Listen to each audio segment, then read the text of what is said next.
신약성경 요한복음 5장 1절부터 9절 상반절까지 말씀 보도록 하겠습니다. 신약성경 150면에서 보실 수가 있습니다. 요한복음 5장 1절부터 9절 상반절 걸어가니라까지만 저희가 함께 읽겠습니다. 함께 교독으로 봉독하시고요. 마지막 9절 상반절은 함께 읽겠습니다. 그 후에 유대인의 명절이 되어 예수께서 예루살렘에 올라가시니라. 예루살렘에 있는 양문 곁에 히브리 말로 베데스다라 하는 못이 있는데 거기 행각 5이 있고 그 안에 많은 병자, 맹인, 다리 저는 사람, 혈기 마른 사람들이 누워 물의 움직임을 기다리니 이는 천사가 가끔 못에 내려와 물을 움직이게 하는데 움직인 후에 먼저 들어가는 자는 어떤 병에 걸렸든지 낫게 되밀어라. 거기 38해 된 병자가 있더라. 예수께서 그 누운 것을 보시고 병이 벌써 오래된 줄 아시고 이르시되 내가 낫고자 하느냐. 병자가 대답하되 주여 물이 움직일 때에 나를 못에 넣어주는 사람이 없어 내가 가는 동안에 다른 사람이 먼저 내려가나이다. 예수께서 이르시되 일어나 내 자리를 들고 걸어가라 하시니 함께 읽겠습니다. 그 사람이 곧 나아서 자리를 들고 걸어가니라. 아멘.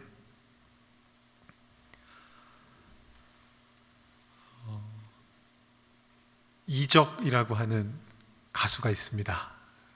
잘 아시죠? 지금은 발라드 가수로 유명한데요. 처음에는 굉장히 실험적인 노래를 많이 썼습니다. 그 중에 래퍼 김진표와 함께 결성했던 패닉이라고 하는 그룹에서 불렀던 노래 중에 희망의 마지막 조각이라고 하는 그런 노래가 있습니다. 아마 이 노래로 활동을 많이 하지 않았기 때문에 팬들이나 알고 있을 만한 그런 노래입니다. 가사가 이렇습니다. 제가 직접 불러보고 싶긴 하지만 또 여러분들께서 귀를 막으실 수도 있으니까 가사만 읽어드리겠습니다. 해질 무렵 여우비가 오는 날 식탁 위에 작은 접시엔 메말라버려 파리가 앉은 희망의 조각. 눈 비비고 취한 듯이 다가가 창문 밖에 던지려다가 높은 빌딩 숲 끝에 매달려 이 노래를 불러. 왜 난 여기에, 왜 난 어디에, 작은 몸을 기대 쉴 곳 하나 없을까. 꿈은 외롭고 마음은 붐비고 내 피 속엔 무지개가 흐르나 봐. 희망의 조각이 말라붙어 있는데 그 희망의 조각을 붙잡아 보려고 하다가 던져버리려고 하다가 그것을 붙잡고서 그냥 하염없이 부르는 노래입니다. 왜 난 여기에, 왜 난 어디에, 내 몸을 기대서 쉴 곳이 없을까라고 말하는 그런 이야기입니다. 희망이라고 하는 것이 때로는 우리에게 많은 힘을 주지만 때로는 그 희망이 굉장히 약하다는 것을 발견하게 되기도 합니다. 우리나라 가곡 중에 희망의 나라로라는 가곡이 있는데요. 그 가곡을 지은 작곡가가 처음에 그 곡을 지었을 때는 일제강점기 시대였습니다. 1931년에 아주 암울한 현실 속에서 우리는 희망의 나라로 갈 수 있습니다. 이렇게 외치는 그런 곡을 지었습니다. 그런데 그 작곡가가 불과 7년 뒤에 친일로 변절하게 됩니다. 본인이 감옥에 갇혔다가 전향서를 내고서 나는 이제부터 일본을 따르겠습니다 라고 그렇게 고백하고 나오게 되었습니다. 힘찬 희망이 느껴지는 노래를 짓고서도 그러나 불과 몇 년 만에 그 희망을 놓치고 전혀 다른 것을 기대하게 될 만큼 희망이라고 하는 것이 생각보다 강하지 않다라는 그런 이야기입니다. 희망은 생각보다 허약합니다. 밀리고 또 밀려서 언젠가는 끊어지게 될 때도 있습니다. 희망이 끊어졌다라는 것을 우리가 끊을 절자를 써서 절망이라고 부릅니다. 칼로 희망을 잘라놓은 것처럼 끊어져서 더 이상 그 희망을 찾아볼 수 없게 되는 것을 우리는 절망이라고 그렇게 부릅니다.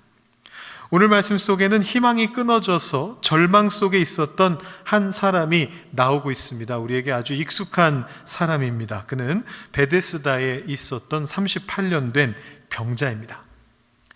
예수님께서 예루살렘에 오셨습니다. 그래서 예루살렘의 여러 문 중에 양의 문이라고 하는 문으로 들어가셨습니다. 이 양의 문이라고 하는 것은 다른 게 아니라 양이 드나들던 문을 말합니다. The sheep gate입니다. 성전에서 제사를 지내기 위해서 가장 가까운 곳으로 양들을 몰고 들어왔는데 그 문의 이름을 양의 문이라고 붙였습니다. 그 말은 무슨 얘기냐 하면 이곳이 성전과 가까운 곳이다라는 뜻입니다. 가장 최단 거리로 제물을 나눌 수 있었던 바로 그곳인데 그 안쪽에 베데스다라고 하는 연못이 있었습니다. 여러분, 이 베데스다라는 말은 여기저기서 많이 들어보셨죠? 주로 어디서 많이 들으시게 됩니까? 병원 이름으로 많이 쓰입니다.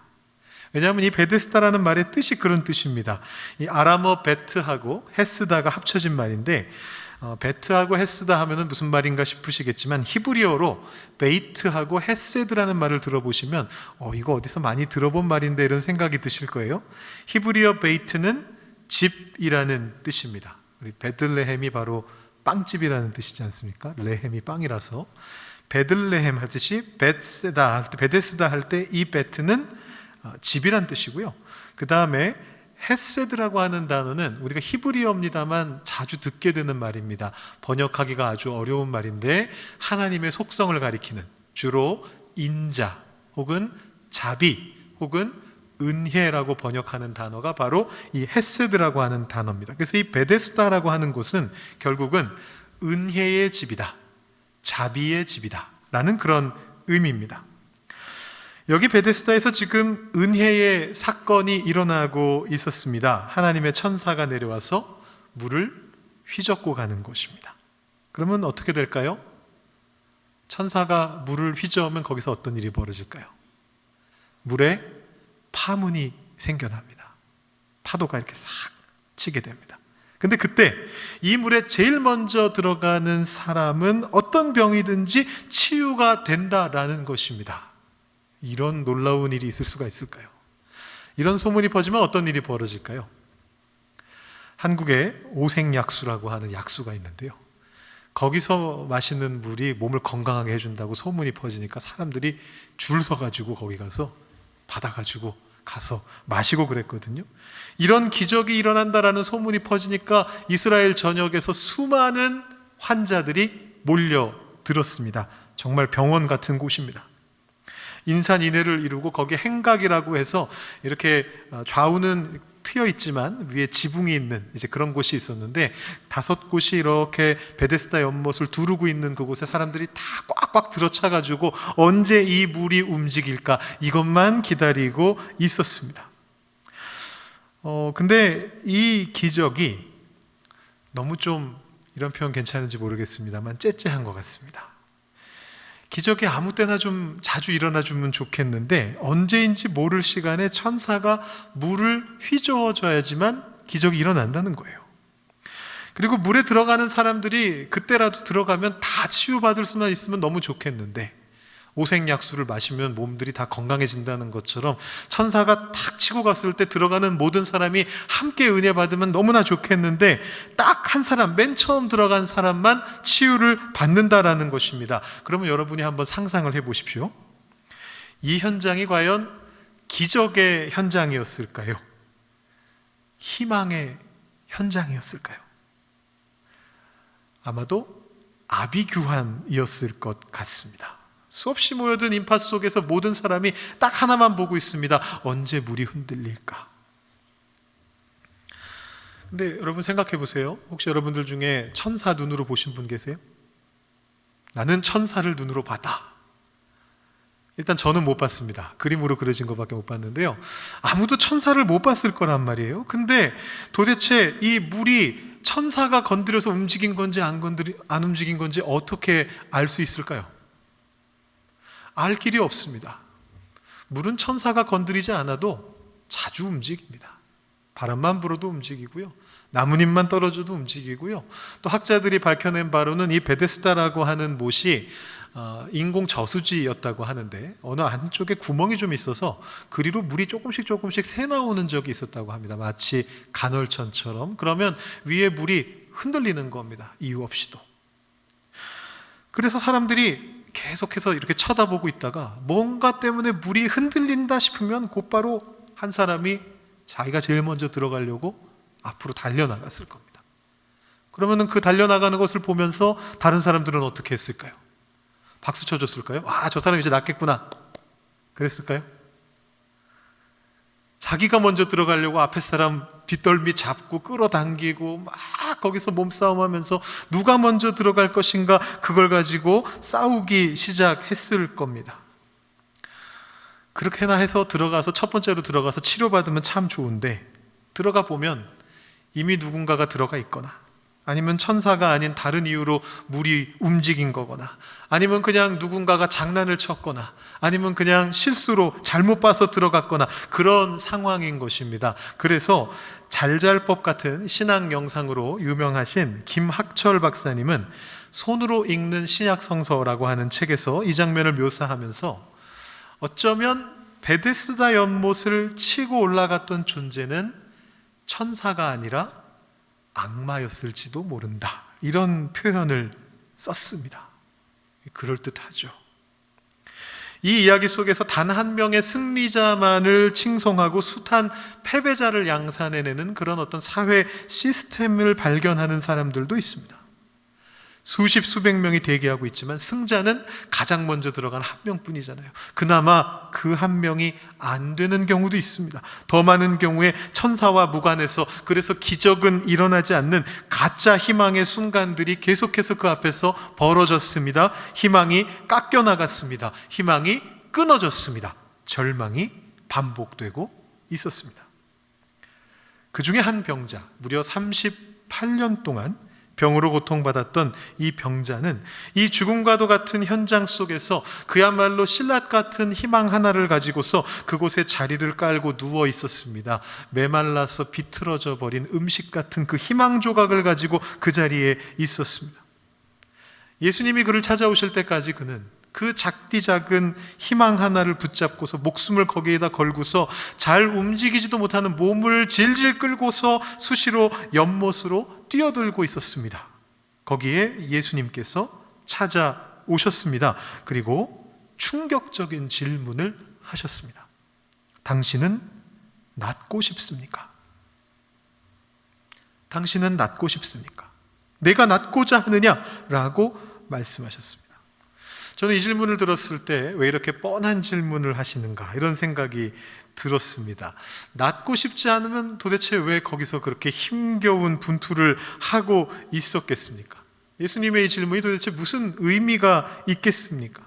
그런데 병자의 대답을 들어보니까 예수님께서 왜 이 질문을 하셨는지가 이해가 됩니다. 왜냐하면 이 병자는요, 예수님은 분명히 낫고자 하느냐 물어보셨는데 그 질문에 대해서는 전혀 대답하지 않은 채 완전히 다른 얘기를 하고 있습니다. 날 도와주는 사람이 없습니다. 내가 물에 들어가려고 하면 다른 사람이 먼저 들어갑니다. 이렇게 이야기합니다.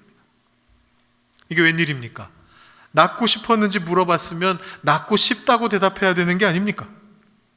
이 사람은 지금 기적의 현장을 가장한 절망의 현장 속에서 그 절망에 그대로 물들어 버린 것입니다. 죽음과도 같은 치열한 경쟁의 현장 속에서 자기 자신을 상실해 버린 것입니다. 희망이 끊어지기 전에 희망이 변질되는 순간이 있습니다. 여러분 혹시 그런 경험을 해보셨습니까? 내가 원하는 것은 이것입니다. 이것이 이루어지기를 간절히 희망해 왔습니다. 그런데 그것이 이루어지지 않습니다. 이루어질 기미도 보이지 않습니다. 아무리 오래 기다려도 계속해서 이루어지지 않습니다. 그러면 우리의 희망이 변질됩니다. 이것을 얻어내지 못할 것 같다라는 생각이 드니까 자기 스스로를 합리화시키는 겁니다. 내가 원하는 이것이 아니라 다른 어떤 것, 2차적인 어떤 것, 부수적인 어떤 것, 그런 거라도 혹시 얻어 걸리게 되지 않을까 방향성이 바뀌게 되는 것입니다. 이를테면 특정 분야에서 성공해서 나는 이 사회에 기여하고 싶다. 나는 의사가 되어서, 나는 어떤 누군가가 되어서 이 사회에 기여하고 싶다. 이런 생각을 하면서 열심히 꿈을 꾸는데 수년 동안 노력해도 원하는 대학에 못 들어갈 수도 있고 원하는 직장에 못 들어갈 수도 있고 경쟁에서 밀리게 될 수 있습니다. 그러면은 나 스스로를 보호하기 위해서 이 희망이 변질됩니다. 이 분야에서 나는 상관이 없나 보다. 나는 이쪽이 아닌가 보다. 차라리 안정적인 직업을 찾아서 돈을 벌어야겠다. 돈을 많이 벌면 또 다른 어떤 기회가 생겨날 수 있잖아. 이렇게 생각하게 되는 겁니다. 혹은 어떤 특정 문제에 대해서 가정 불화라든가 경제적인 어려움이라든가 질병의 문제라든가 이런 것에 대해서 하나님의 응답과 기적을 간절히 구했는데 오랜 시간 동안 열심히 기도했지만 응답이 이루어지지 않고 상황이 나아지지 않고 오히려 악화하는 때가 있습니다. 그러면 하나님이 내 기도를 들어주지 않으시려나? 이제는 기적을 바라기보다 그냥 이 고통을 견딜 수 있는 힘을 주셨으면 좋겠다, 이렇게 생각하게 되는 것입니다. 이것은 어쩌면 희망의 취약성이라고 볼 수도 있고 반대로 희망의 끈질긴 생명력이라고 볼 수도 있습니다. 끊어지기 전에 마지막 불씨를 불태우는 것입니다. 그러나 이미 애초의 희망에서는 한참 벗어나 있습니다. 오늘 말씀 속에 38년 된 병자의 희망이 그렇게 변질되어 있었습니다. 애초의 희망은 당연히 병에서 낫는 것이었습니다. 설마 그게 아니었겠습니까? 당연히 낫고 싶었겠죠.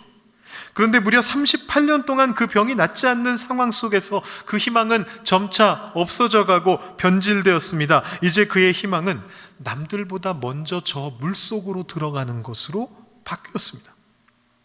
어차피 낫지 않을 것처럼 보이는 이 병이 물론 기적적으로 치유될 수 있다면 더 좋겠지만 보아하니 안 될 것 같거든요.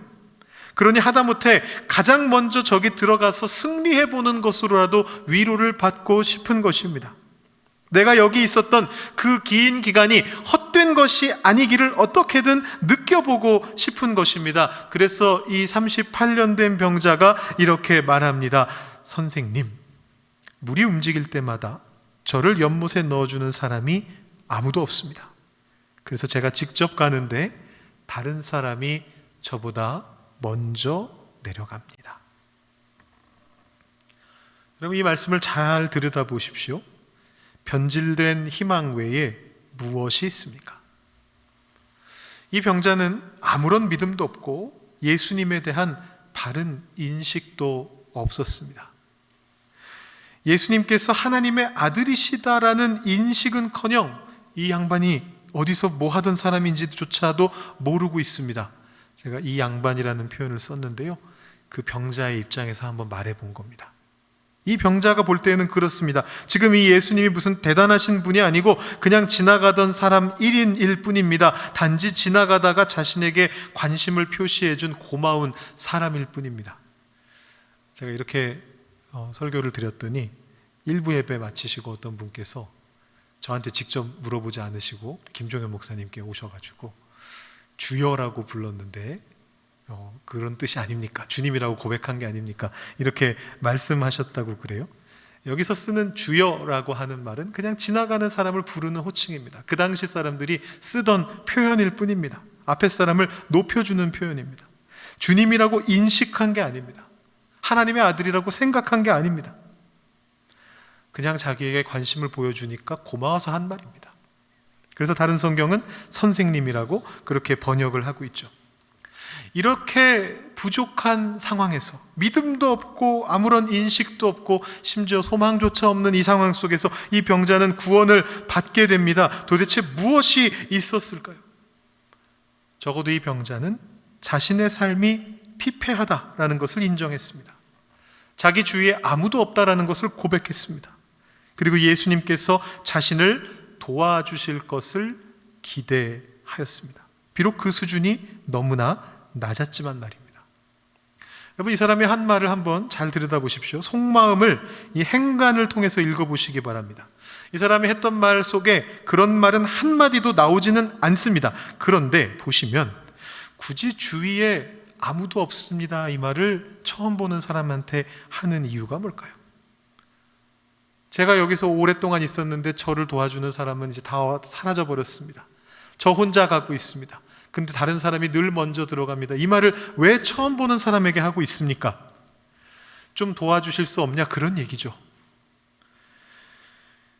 이 병자는 지금 눈앞에서 자신에게 관심을 보여준, 도대체 몇 년 만에 관심을 보여줬는지 모르겠습니다만, 자기 옆에서 말을 들어주고 있는 저 사람이 혹시라도 너무너무 착한 사람이어서 나를 한 번 정도 아니면 2번 정도 부축해서 저 안으로 들어갈 수 있게 도와주지 않을까, 이 정도 생각을 가지고 지금 푸념하듯이 자기의 상황을 이야기하고 있는 것입니다. 위대하신 하나님의 아들이 이 앞에 계신데 그분께 하는 말이, 저를 좀 들어서 저기 넣어줄 수 없을까요? 그 얘기를 하고 있는 겁니다. 그런데 예수님께서 그것을 인정해 주십니다. 자신의 어려움을 인정하고 예수님께 도와달라 말하는 그 목소리를 들어주시는 것입니다. 여러분은 어떻게 생각하십니까? 예수님께서 이 사람을 혼내셔야 하지 않을까요? 평소에 예수님이시라면 혼내지 않으셨을까요? 예수님께서는 사람들을 치유하실 때 대체로 그 믿음을 확인하셨습니다. 간혹 꾸짖으신 적까지 있습니다. 믿음이 충분하지 않다 생각하시면 꾸짖기도 하셨습니다. 여러분, 유명한 이런 말씀 있지 않습니까? 할 수 있거든이 무슨 말이냐? 믿는 자에게는 능치 못한 일이 없느니라. 이렇게까지 말씀하셨습니다. 그래서 수많은 설교자들이 그렇게 설교했습니다. 믿어야 한다. 믿어야 예수님의 도움을 받을 수 있다. 그 믿음을 더욱더 투철하게 해야 된다. 그렇게 설교해 왔습니다. 그런데 그 설교들의 정확한 안티테제가 오늘 말씀 속에 등장합니다. 믿음의 고백은 고사하고 희망조차 결여되어 있습니다. 자기가 뭘 원하는지조차 모릅니다. 당장 병에서 낫겠다라는 그 지상 명제부터가 흐려져 있습니다. 몸을 움직일 수 없는 그가 설령 예수님께서 옆에서 부축해 주신다고, 혹은 이렇게 업어 주신다고, 들어 주신다고 해서 가장 먼저 물에 들어갈 수 있을까요?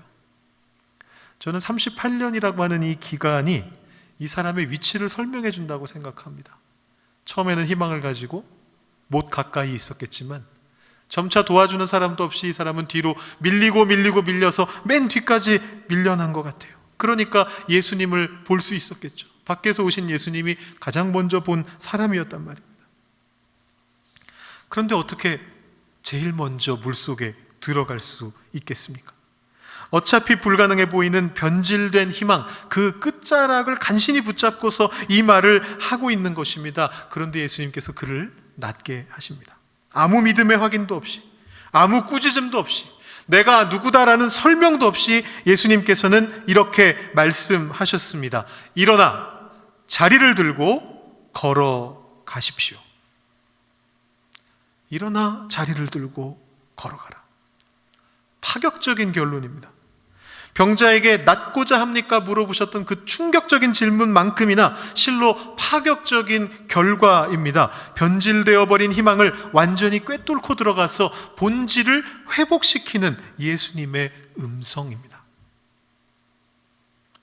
제가 오늘 말씀을 준비하면서 이런저런 글들을 읽다가 이런 글들을 몇 개 읽게 됐습니다. 소망과 희망은 서로 다르다. 이런 글을 몇 개 읽게 됐습니다. 주로 기독교적인 관점에서 하는 말인데 대동소이하게 이야기를 하더라고요. 근데 사실 딱 맞는 말은 아닌 것 같고 약간 끼워 맞추기에 가깝다는 생각은 드는데 그럴듯해서 제가 한번 소개해 드려보려고 합니다. 희망이라고 하는 것은 한자로 바랄 희자에 바랄망자를 씁니다. 그래서 바라고 또 바라는 것, 인간이 열심히 바라는 것, 이런 것을 말한다. 그렇게 설명하고요. 반면에 소망은 바랄 소자가 아니고, 망자는 똑같이 바랄 망자인데 앞에 소자가 바소자입니다. 장소할 때 그 소자인데요. 어떠어떠한 바, 어떠어떠한 것, 이런 명사를 말하는 것인데 그것을 바란다라는 말이다. 이렇게 이제 해석을 하는 것입니다. 소망이라는 말이. 그리고 그 어떠한 바라는 것은 바로 하나님의 역사다. 그래서 희망은 인간이 자기 스스로 바라고 바라는 것이지만 소망은 하나님께서 행하시는 바, 그것을 붙잡고 그것을 바라는 것이다. 이렇게 이제 해석을 합니다. 그럴듯하지만 사실 좀 끼워 맞추기 같다라는 생각이 드는 게 사실입니다.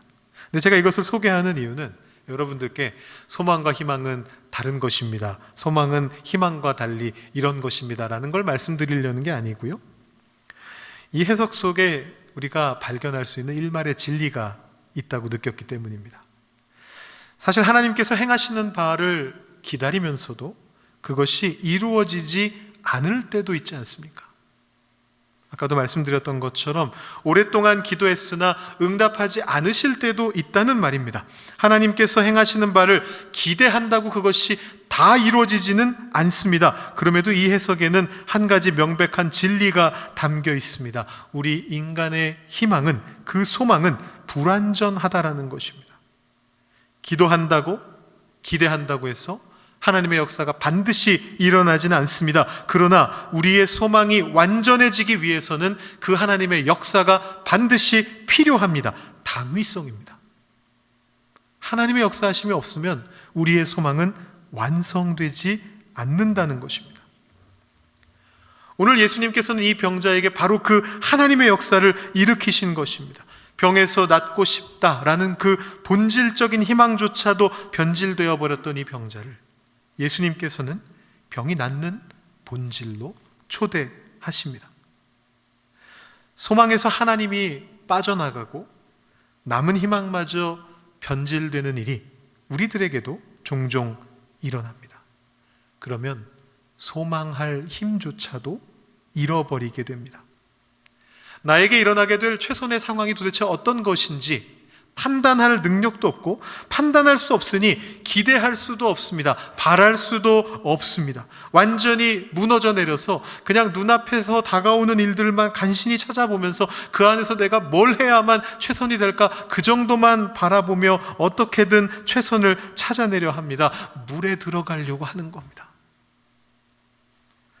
1등으로 못 들어가더라도 2등으로라도 발을 담가야 된다는 겁니다. 그렇게 자기 위안을 얻고 싶은 것입니다. 혹시 아니라고 생각하십니까? 나는 저 38년 된 병자보다는 나은 사람이야, 혹시 이런 마음이 있으십니까? 나는 그래도 내 나름대로 방법으로 지금까지 잘 살아왔어, 이런 생각이 드십니까? 하나님의 역사와 상관없이 내 희망 이루면서도 충분히 지금까지 내가 살 수 있었어, 앞으로도 살 수 있을 거야, 혹시 이렇게 생각하십니까? 어쩌면 본질을 잃어버린 것인지도 모릅니다. 하나님께서 여러분을 이 땅에 보내시고 여러분을 통해 이 땅 위에서 이루고자 하시는 일들을 소망할 능력을 놓쳐버리고 물에 뒤늦게 발 담그는 삶을 살아가게 되는 경우가 참으로 많습니다. 그런 우리에게 예수님께서 말씀하시는 것입니다. 일어나라. 아무것도 하지 못하고 누워있는 그 삶의 자리에서 일어나라. 소망할 힘조차 잃어버린 그 자기 연민의 늪에서 일어나라. 예수님을 알아보지 못할 정도로 지쳐있는 그 자리에서 일어나라. 일으켜 세우십니다. 그리고 말씀하십니다. 자리를 들고 걸어가라. 은혜를 가장한 그 절망의 공간으로부터 벗어나라. 앞을 보고 있지 말고 뒤로 돌아서 내가 있는 곳, 예수께서 계신 곳을 바라보아라. 나음이라고 하는 본질이 있는 곳, 하나님의 역사가 일어나고 있는 곳으로 걸어가라 말씀하시는 것입니다. 38년 된 병자는 자신의 한계를 직면하였습니다. 딱 하나, 그거 하나를 잘했습니다. 믿음도 없고 예수에 대한 바른 인식도 없고 소망할 능력조차 가지고 있지 않았지만 그의 앞에 나타난 그 예수께로 얼굴을 돌려서 그 예수님의 역사가 필요하다라고 인정했습니다. 저를 좀 도와주실 수 없겠습니까? 라고 말했습니다. 그것이 그를 진정한 소망의 길로 이끌어 가는 것입니다. 혹시 소망이 필요한 삶을 살고 계십니까? 소망하고 싶으나 소망하지 못하는 삶을 살아가고 계십니까? 어려움이 여러분의 마음을 짓누르고 어두움이 여러분의 눈을 가려버린 그런 상황 속에 아무것도 할 수 없는 상태로 그렇게 몰아가고 있습니까? 제가 감히 이렇게 말씀드립니다. 어쩌면 여러분의 앞에 예수님께서 서 계실지도 모릅니다. 어쩌면 여러분의 앞에서 낫고 싶습니까? 라고 물어보고 계실지도 모릅니다. 더 귀 기울여 들어보면 어쩌면 예수님께서는 일어나라 라고 말씀하고 계실지도 모르겠습니다. 그 예수님을 어둠 속에서 발견하실 수 있는 여러분들이 되실 수 있기를 바랍니다. 여러분 안에 있는 변질된 희망, 절망을 주님 앞에 온전히 내어놓고 주님을 만나시는, 소망할 수 있는 능력을 갖추시는 여러분들이 다 되실 수 있기를 주님의 이름으로 축원드립니다. 기도하겠습니다. 하나님 아버지, 베데스다 연못가에 38년 된 병자를 보면서 우리의 연약함이 어떠한지를 다시 한번 보게 됩니다. 때로는 우리의 믿음이 약해지고 우리의 소망이 흐려질 때가 있습니다. 눈앞에서 물이 흔들리는 것만 바라보면서 우리의 희망이 변질되어 갈 때가 있습니다. 그때에 낫고자 하느냐 물으시는 주님께로 우리의 시선을 돌릴 수 있도록 주님 인도하여 주시옵소서. 세상의 헛된 희망에 속는 것이 아니라 주님 안에서 진정한 소망을 발견하게 하여 주시옵소서.